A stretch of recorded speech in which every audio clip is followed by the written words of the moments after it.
সংগ্রামী আহ্বায়ক সাবেক এমপি বিসমিল্লাহির রহমানির রহিম। ছাত্র দলের কেন্দ্রীয় সংসদের সাবেক আমার সাক্ষাৎকার নেওয়ার জন্য সভাপতি জনাব ফজলুল মিলন আমি আল্লাহ সুলতান উদ্দিন হাফেজ, উপস্থিত আছেন মোবাইল ইউনিয়ন কেন্দ্রীয় পরিষদের সাবেক সাংগঠনিক চেয়ারম্যান, সম্পাদক গাজীপুর জেলা বিএনপির সাবেক সাধারণ সম্পাদক জেলার জনাব কাজী সাইদুল আলম বাবু, মহানগরের কেন্দ্রীয় সাংগঠনিক বিষয়ক সম্পাদক সরকার বিষয়ক জনাব বেনজির আহমেদ টিটু, আজকে এই উপস্থিত আছেন ঐতিহাসিক ভল গাজীপুরের 5টি আসনে মাঠে বিএনপি মনোনীত সম্মানিত আমাদের বাংলা সংসদ সদস্য প্রার্থীবৃন্দ, বিএনপির বিএনপি কেন্দ্রীয় সাবেক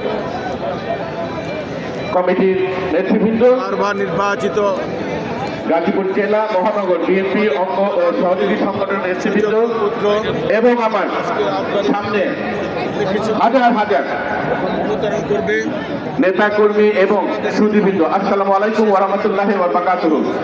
উৎফুল্ল প্রিয় সুধীবৃন্দ, আনন্দিত আপনারা জানেন আগ্রহে বসে আছেন। বিএনপি হলো একমাত্র দল তার যারা বাংলাদেশে শোনার জন্য সকল ক্রান্তিকালে জনগণের পাশে এসে দাঁড়িয়েছে। ইউনিয়ন, থানা এবং বিভিন্ন অঞ্চলে প্রায় লক্ষ লক্ষ মানুষ রাজবাড়ী, ঐতিহাসিক রাজবাড়ী মাঠে উপস্থিত হয়েছেন। আমরা সকলকে ধন্যবাদ জানাবো। পাশাপাশি আমরা গাজীপুর কাছে আছি 5 আসনে গাজীপুর মহানগর, গাজীপুর জেলার আহ্বায়ক জনাব ফজলুল মিলন সাহেব আমাদের বিএনপির মনোনীত প্রার্থী।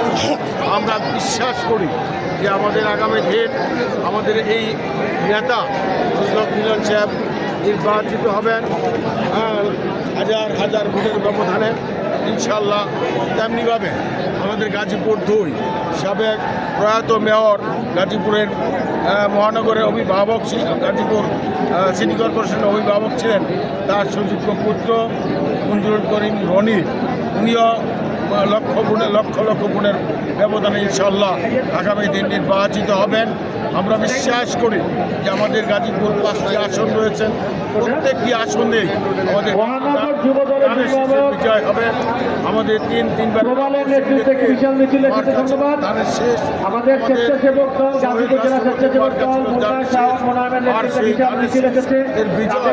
আমাদের সারা পর্যায়ে আমি বক্তব্য দেওয়ার জন্য আহ্বান জানাচ্ছি গাজীপুর সদর মেট্রো থানার সম্মানিত সভাপতি এলিস ভাইকে বক্তব্য দেওয়ার জন্য আহ্বান পুত্র আমাদের বিএনপির চেয়ারম্যান জনাব তারেক রহমান আগামী দিনের রাষ্ট্রনায়ক নির্বাচিত হবেন, এই প্রত্যাশা আমরা রাখছি।